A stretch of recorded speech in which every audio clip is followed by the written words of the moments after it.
Hello, everybody. It's Karen Suportal here, and we're very happy to host our second live stream, where we're getting to know the founders of amazing charities. And today we're having Clara from Peeps HIE. So I'm going to give a word to Clara to introduce herself and her wonderful organization. Hiya, thank you for inviting us along. I'm Sarah. I set up Peeps Charity with my husband Steve. It's been set up for 2 years now, and we support families across the UK who have been affected by HIE. So hypoxic events. So basically, it's a lack of oxygen to the brain that can cause injury. We're the only charity in the UK, as far as we know, who is dedicated to HIE. Thank you for having us along. I wanted to start with your personal story, I guess, because you're a parent first and foremost, and I know that your organization started because your own child had been diagnosed with HIE. So could you, as a parent, share a bit of background to what happened, how you found out, and what was your general experience at first? Yeah, of course. I'm mum to Heidi. She's now 5, which is a bit crazy to think where the time went. And she had a HIE event just after she was born, which, from what we've since found out, is a little bit unusual. A lot of the time, it can kind of happen during delivery or just before delivery. But Heidi was actually skin to skin and had a sudden, unexpected collapse. So within no time at all, our world was turned upside down completely. As lots of other HIE families, we'd had a really straightforward pregnancy, no complications, no thoughts that anything could go wrong, and obviously within kind of the first hour of her being born, things had changed dramatically. So she was cooled. She received cooling treatment, which for babies who have kind of moderate to severe HIE, they're cooled. So basically, their body temperature is brought down for 72 hours in neonatal care, and she was so well looked after. It was amazing. But obviously, it's difficult because you can't cuddle them, you can't feed them, you can't do any of that stuff. So at that point, we kind of felt a little bit lost, and we were looking for some support. Thankfully, I found a brilliant group on Facebook called the HIE Network Forum, with some brilliant mums and dads in there who kind of kept me sane and gave us hope and support and really kind of guided us through those early days, which was fantastic. And then kind of Heidi became stable. We were in hospital for I think about 8 weeks to start with. Came home on oxygen, feeding tubes, suction, a whole load of stuff that we had to learn about. But she's Heidi. We don't know any different, and she was doing relatively well. So as things kind of progressed, we thought there might be more support out there, but there really wasn't. The more people we talked to, people didn't seem to know what HIE was, and we kind of did our own research and found out that there was a real gap for a lot of people in terms of support. So then, as Heidi got older, we had a bit of a window of opportunity where we thought we could do something, and we set up the charity. It's called Peeps because Heidi's nickname in hospital was Heidi Peeps, so there was a little nod to Heidi with that. And it was really just to try and reach other families who might not find that Facebook group, and to let people know they're not on their own, to try and raise awareness and just give them some support. While it's a bit of a cliche, we always say it's on the journey, but that really how it is. Just to reach families so that they don't have to try and look for support like we did. And what would you say were kind of the top 3 things that you yourself learned as a parent being on this journey for 5 years? I think we're still learning. I think kind of the key things from early on were to just try and take, whether it's each day or each hour or even each 5 minutes at a time, because you really kind of, you want to jump ahead and you want to know how things are going to be, and are they going to walk, are they going to talk, are they going to feed, and it's understandable that that's what parents want to know, but at that time you kind of miss out enjoying your baby a little bit. So yeah, that's what I'd really learned, just to kind of focus on the next 5 minutes or the next hour. I think also you're stronger than you think. You know, lots of people say to parents, they've said it to us, they've said it to people we know, or we don't know how you do it. How do you cope with feeding tubes, with tracheostomies? And I think you don't know how you're going to manage until you're in that situation, but you do, because it's your little girl or little boy, and I think you find a way. So you're stronger than you think. And I think we've learned that you're not on your own. I think it very much feels like it when you're in hospital, certainly in the middle of the night, and you know, it can feel really lonely. But there's a massive community out there. There's a big HIE family, and they will get you through it. And I'm very curious to know, in terms of diagnosis, because you mentioned, it can be diagnosed at various stages of a child's life. Is it always kind of straightforward? So, is it very often to be diagnosed right at birth, or do parents sometimes find out when their child is already in the toddler phase? How does it work with the diagnosis? Yeah, again, I think it can vary. So we know our experience, and I've not got a medical background, and so people will be able to answer that a lot better than me. For a lot of families, the HIE diagnosis is very early on, when they realise that there has been a lack of oxygen, and that can display itself in different ways. Some babies may have seizures. It may be on the tone. There could be a whole host of things that show up because of that. Some children do have HIE events later on in life, so I don't want to kind of feel that we're only talking about babies. But from our experience, it seems to be that the diagnosis is often early on, but there can then be other conditions that come off the back of that. So a big cause of cerebral palsy, for example, is HIE. It's that brain injury. But a baby might not be diagnosed with cerebral palsy early on. It's as they grow up and as they develop that other things kind of come out, and they might get different diagnoses from them. And now that you mentioned cerebral palsy, how common is it for HIE to coexist with cerebral palsy and other disorders? And maybe you could kind of list what other common coexisting disorders there may be, so that parents are kind of a bit more better prepared when they get HIE. What else can they expect their baby to struggle with? Again, it is really hard because these babies can write their own rules. So, if a baby, for example, they might have an MRI scan very early on. And I know certainly some advice that we were given was to really not focus on the black and whites of reports, because sometimes there could be a report that showed significant injury, but that child could then go on to meet milestones as expected. Or vice versa, it could show minimal injury, but there could be complications later on in life.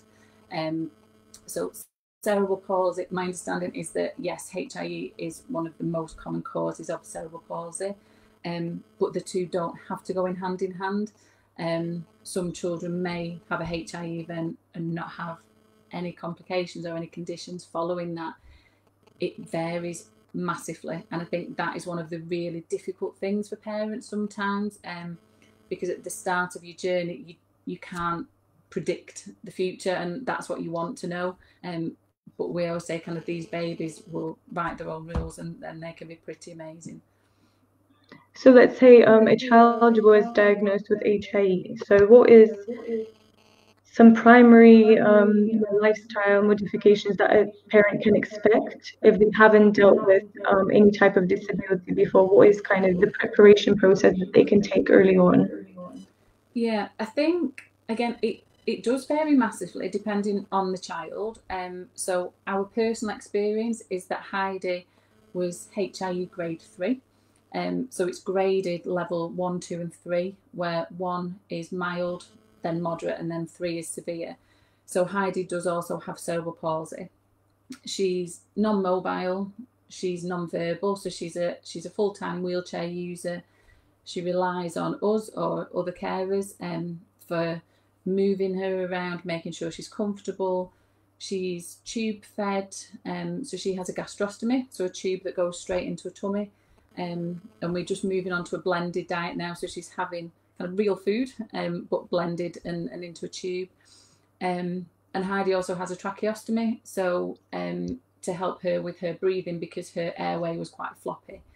So on paper, Heidi is at one end of the scale, and I'm not really sure you can prepare for that, because if someone had have told me that at the start, I think that would have felt very daunting, and I probably would have thought, well, I can't do that. I can't do tracheostomy changes. I'm the most squeamish person you could meet, but you learn with your child, so that it's not kind of overnight. You have to adapt to something. It's all very gradual. Some children may just struggle a little bit with feeding, so they may have a feeding tube to begin with, just to top up, but they may be breast or bottle fed as well. Some children may find that they're the only kind of impact from HIEs that kind of the muscle tone, they may be a little bit wobbly, they may need a walker or a standing frame, a bit of assistance. So there's no one set thing for HIE. I think some of the common interventions, so for anybody who is at the very start, it's looking at physiotherapists. They have a really huge impact, looking at how muscle tone is, what's going to support them, doing exercises and stretches, and kind of doing the best they can around muscles. Speech and language therapy, from a communication side, because if children either struggle with communication, they may end up like Heidi, for example. We're starting to use switches, so she can just use a thumb to press a switch to let us know what she wants or doesn't want. So speech and language are really key, and they can support with kind of feeding as well if there are challenges around feeding. And then occupational therapy, so bits of equipment, which it's hard to get your head around at the start, because you don't want to think that you need all these extra things, but they can make life a lot easier. So again, things like standing frames or suitable chairs. For some children, it might be hoist equipment. There's loads of stuff, but I said for some children it might be minimal input. For others, they need kind of more intervention. But it's just making sure that any support that's needed is there and at the right time for people. And from your own experience and experience with other parents talking to you, how do you think are they able to get all the support they need financially, even to get all of this equipment that's needed? And because it can be so variable from child to child, some families might need a lot more than others. What is the state of access to financial support from the government when families want to get equipment or free therapy and other services? Yeah, I think if I'm honest, you'd probably get a very different answer depending on where people live. There doesn't seem to be a consistent offering to families like ours. And a lot of us chat because we're on different forums, and you kind of compare things and ask things. So it seems to be some boroughs provide lots of equipment. So their OT, the occupational therapist, might provide firefly splashes for in the bath, or different seating, for example. Other people might have a real struggle trying to get that through the NHS provision. They may fund it themselves, or they might then turn to charities to support. We do support, so through Peeps we do support with equipment, because we realise that the world of additional needs is so expensive. Everything that you might possibly need, you think, well, it's a pretty straightforward bit of kit, but the term special or additional needs on it, and the price seems to go up. So we're really trying to allocate some funds to support people with things that just make life that bit easier. But again, challenges with charities is because there is so much demand for them, that they have to have criteria, which you understand, but a lot of them are means tested. So we really focus that ours are needs tested rather than means tested, because again, we found from speaking to families, there's kind of a gap. So to be eligible for some charities, you can only qualify if you're on certain benefits, whereas some families who may still be working don't get those benefits. They're therefore not entitled, but that doesn't mean that you have a big pot of money to be spending on equipment. So I think it really does vary where people are, and then even accessing funding can be really difficult for people. And what is your charity's application process when it comes to grants? So if, say, families watching us right now and they're wondering to know more about what they need to prepare for the application, can you take us through the technical process of that? Yeah, so having had experience of filling out forms, and a lot of our families will have a lot of forms for different things, we wanted to keep it as easy as possible. So it's a relatively short application form. It's on our website, or people can message us and we'll get the forms to them. And it's a little bit of background information. We understand people don't want to have to keep explaining their story, but it's just a brief overview as to what the child's needs are. The equipment that they're looking for funding for. So at the minute, we can fund up to £400. If they wanted to contribute more to that, then that's absolutely fine. We can do that, and then we ask for a letter from a healthcare professional. So hopefully that's something that they can get relatively easily, and that's just really to support that yes, that is the right bit of kit for that child. It's appropriate. We try and turn around applications as quickly as possible, because when you need something, you really want it. Then you don't want to have to wait a long time. And we've had some nice feedback, because we have been able to respond to people quickly, and approve as many as we can and get equipment ordered for people. Which is quite rare in this world, let's be honest. It's quite, a tedious process for all families. Yeah, so that's a real kind of commitment of ours, that we want to make sure that we can always respond quickly, and if it's a yes, then get things as soon as possible.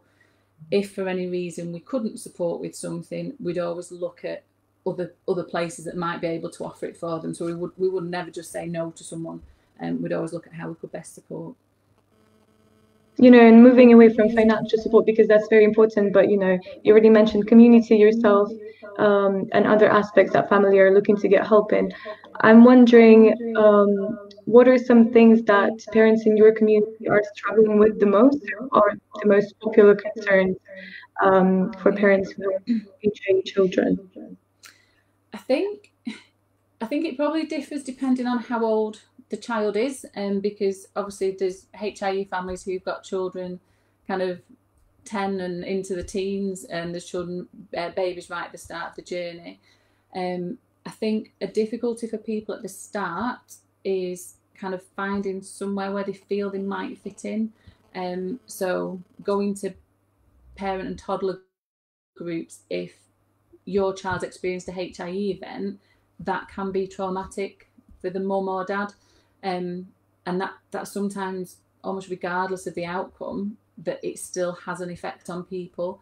So I think it's feeling comfortable to go into situations where there might be other babies, or if your baby's got a feeding tube, it's natural to kind of compare to other children, and I think that can be really hard at the start. I think having to explain what HIE is a lot of the time. Certainly we found going into hospital, each time you have a hospital admission, it's going over things again, and explaining things again, and that can kind of get a bit tiring. And I think the COVID, obviously everyone is impacted by COVID. It's huge, but for a lot of our families, they've been shielding. So they've kind of been isolated from their usual support networks, or their physio hasn't been able to go to do home visits. Lots of things have been online. They might be financially impacted. So I think kind of the whole impact of COVID has been massive for families, and just that feeling of being isolated. We've had so many stories shared on our page as well with hashtag left in lockdown. So they just keep coming in, and it's very upsetting. Do you think the state of support generally available through NHS is enough in the UK? Because you mentioned, people don't often even know what HIE is. Why do you think that is? Is that possible to fix it? What can parents do individually to help fix it? Maybe write to MPs and so on. What can they do to contribute to that? We're trying our best. So if people want to, we've set up a HIE awareness day. So the 4th of April is HIE awareness. It was kind of a low-key event this year because obviously we were at the start of lockdown. There was lots of things going on for everybody. So we'll be doing something bigger next year. And it is talking to people. It's raising that awareness. But it is hard when you're in it because you could be emotional. It's tiring. There's lots of things going on. But yeah, I think the a lot of healthcare professionals who are involved, they obviously know HIE, and we've had lots of support from neonatal units and kind of consultants and nurses really supporting us in raising that awareness, which is just brilliant, and we'll carry on doing that. But I think it's looking at that kind of wider community. So maybe when people come away from the hospital bubble, as we called it, that was your safe environment, and the likes of your health visitors or GP receptionists, and it's just trying to reach those different touch points and let people know a little bit more about HIE. And building up on the topic of, COVID and kind of returning back to education in September, for many families, that's the biggest challenge right now, regardless of the age of the child. On that ground, I wanted to ask you, do you have any advice on creating an individualized education plan for a child who has HIV?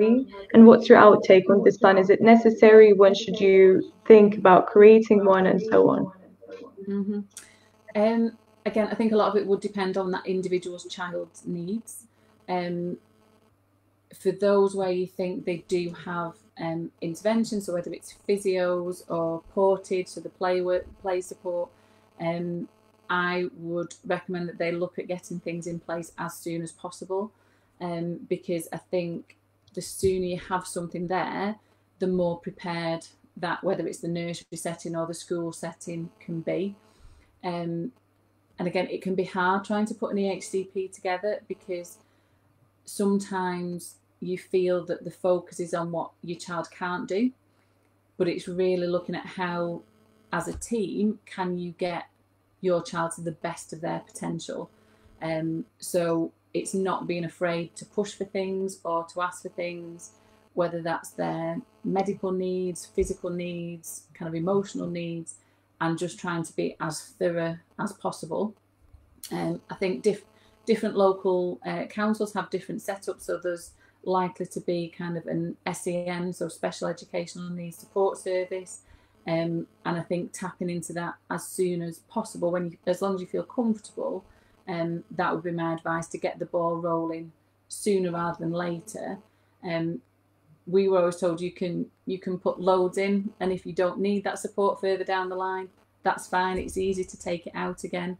It's sometimes harder to add things in at a later date. And perhaps you could give some advice to parents, and kind of integrating their children back into their routine if they're going back to school or preschool, and what can parents do to prepare their child beforehand to reduce stress and anxiety and, make it more familiar to them?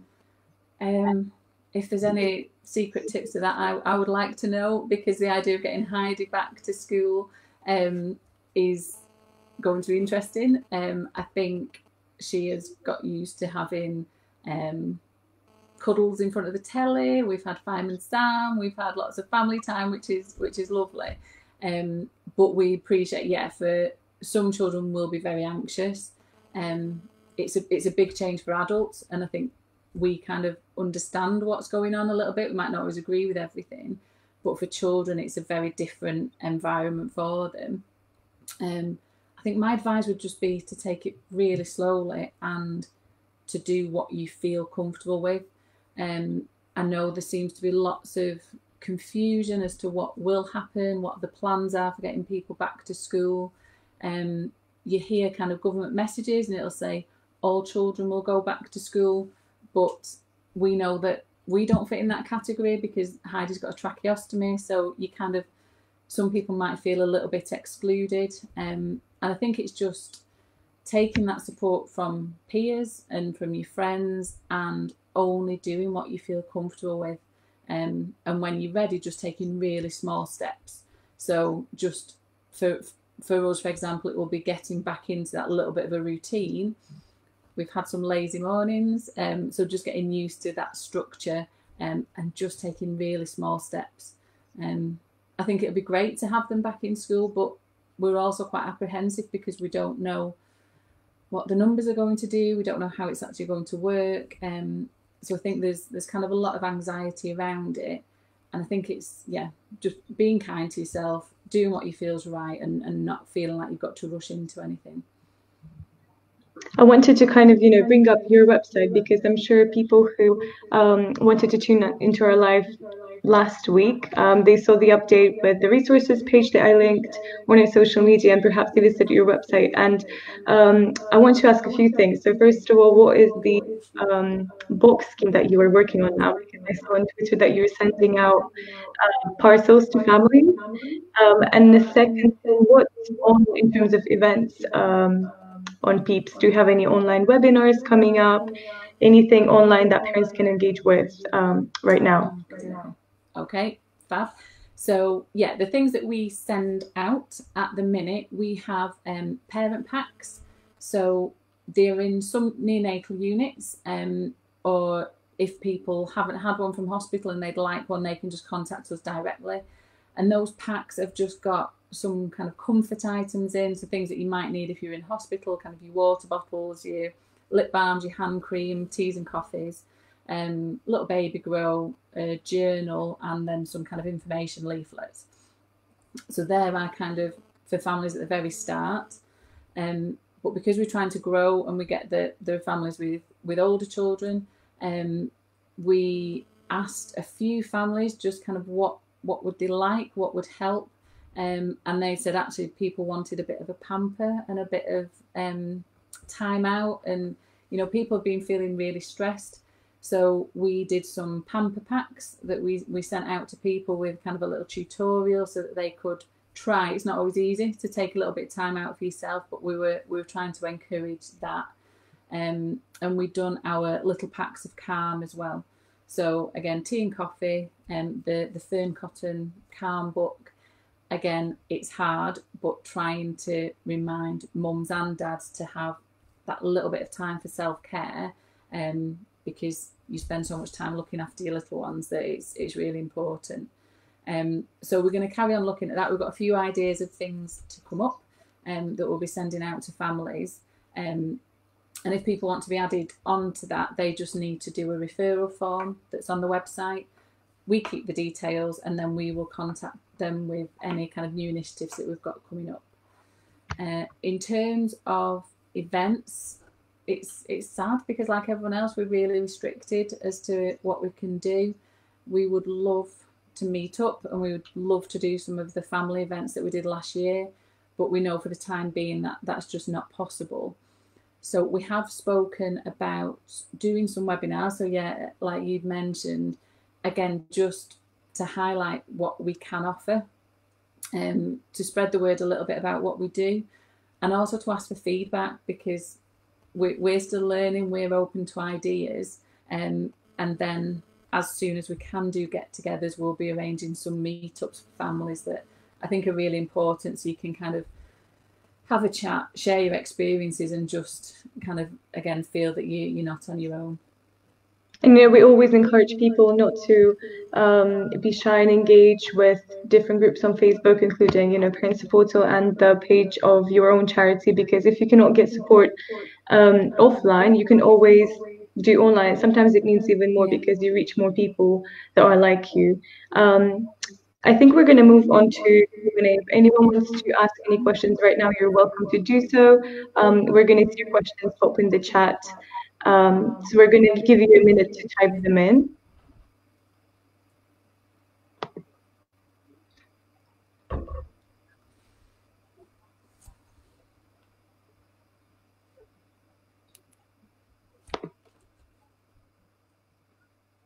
Okay, see, maybe the viewers are a bit shy, but That's I'm gonna fine. nevertheless encourage anyone who has any questions for Sarah or wants to learn more about Peeps, reach out to them directly. They're very responsive. You can find the contact email on their website, the contact us section. Sorry. So thank you very much, everyone who tuned in today. We're gonna be saving the live on our page in video format, so you can rewatch it anytime or share it with anyone. Thank you so much, Sarah, for sharing all the Thank information. you. It was very insightful. Thank you very much. Hope to speak to you again soon and have you on our information directory on the new site that's launching. We'll be very happy to share your organization and what you do with other families. Fabulous. Thank you very much. Yeah, and if anyone has any questions, please just pop us a message. Thank you, everyone. Bye bye. Thank you very much.